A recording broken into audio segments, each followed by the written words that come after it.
Hey everyone, and welcome back to the channel. If you're serious about growing your wealth through stock investing, there's one topic you absolutely cannot afford to ignore: taxes. It might not be the most exciting part of investing, but understanding how taxes work can make a huge difference in your actual returns. Think of it this way. It's not just about what you make, it's about what you keep. Today, we're going to break down the essential tax implications for stock investors so you can be smarter with your money and keep more of your hard-earned gains.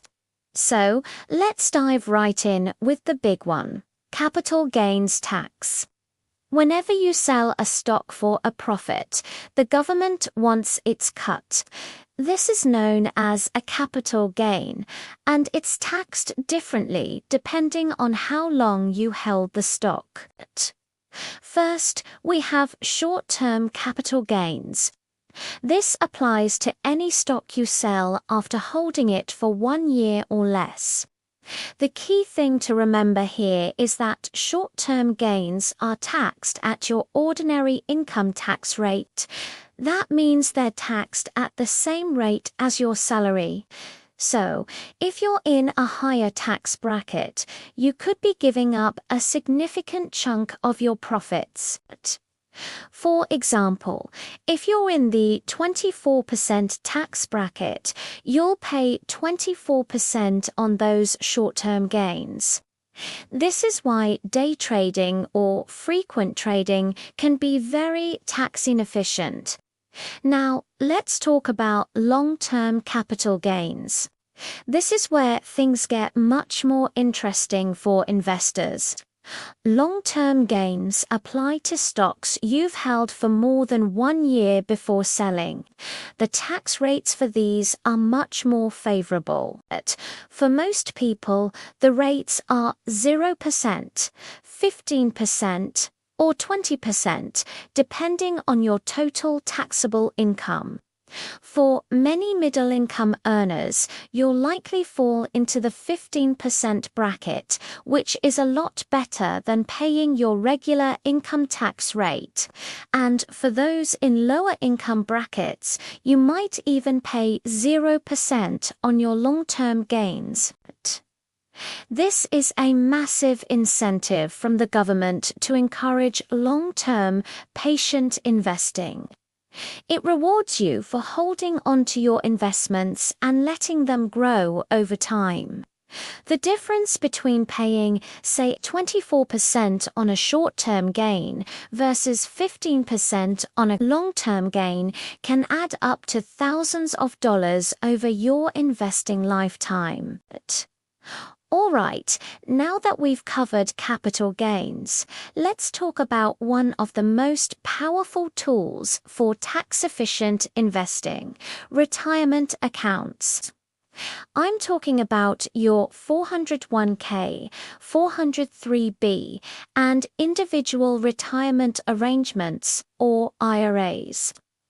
These accounts are specifically designed to give you amazing tax advantages.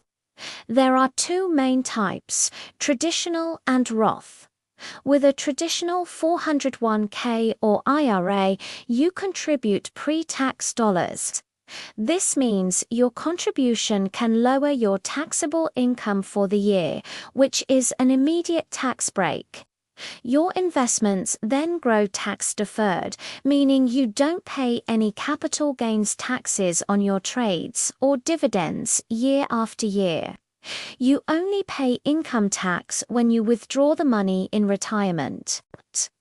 On the other hand, we have Roth accounts, like a Roth 401k or Roth IRA. With a Roth, you contribute after-tax dollars. So you don't get an immediate tax deduction. But here's the magic: your investments grow completely tax-free, and when you take qualified withdrawals in retirement, all that money, including all the gains, is 100% yours, tax-free. Imagine decades of compound growth, and you don't have to give a single penny of it to the IRS in retirement. It's an incredibly powerful strategy, especially if you expect to be in a higher tax bracket later in life. Using these retirement accounts to their full potential is probably the single best way to minimize your investment-related tax bill over the long run. But what happens when your investments don't go up? What about losses? This brings us to another important strategy called tax loss harvesting. This is the process of selling an investment that has lost value. By realizing that loss, you can use it to offset any capital gains you might have. Let's say you sold one stock for a $5,000 gain, but another for a $3,000 loss. So, how does this all apply to the near future? Let's quickly touch on what we know about the tax landscape. Many of the current tax laws, which were set by the Tax Cuts and Jobs Act of 2017, are set to expire at the end of 2025. This means that in 2026, tax brackets, standard deductions, and even capital gains rates could change, possibly reverting to older, higher rates. Now, we don't have a crystal ball, but it's something every investor needs to be aware of. Planning ahead is key. For example, if you anticipate tax rates going up, you might consider strategies like converting a traditional IRA to a Roth IRA to lock in today's lower rates. Or perhaps realizing some long-term capital gains in 2025. If you think the rates will be higher in the following years, this isn't advice to make any specific move, but it's a reminder that tax laws are not permanent, and staying informed is a critical part of your financial strategy. To wrap things up, managing your investment taxes isn't a one-time task. It's an ongoing process.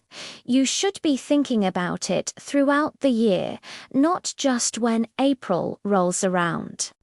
First, always prioritize investing in tax-advantaged accounts like your 401k and IRA. Max them out if you can. Second, for your taxable brokerage account, aim to hold your winning investments for more than a year to qualify for those lower long-term capital gains rates. Third, consider tax loss harvesting toward the end of the year to offset gains and potentially lower your taxable income. And finally, stay informed about potential changes to the tax code, especially with the 2025 expiration date on the horizon. By making tax planning a regular part of your investment strategy, you not just investing smarter, you actively working to build and protect your wealth for the long term. Thank you so much for watching. I know taxes can be a complex topic, but hopefully this broke it down in a way that makes sense. If you have any questions about investment taxes, drop them in the comments below. I'll do my best to answer them. And remember, while this video is for educational purposes, it's always a good idea to consult with a qualified tax professional for advice tailored to your specific situation. Don't forget to like this video and subscribe for more content to help you on your financial journey. See you in the next one.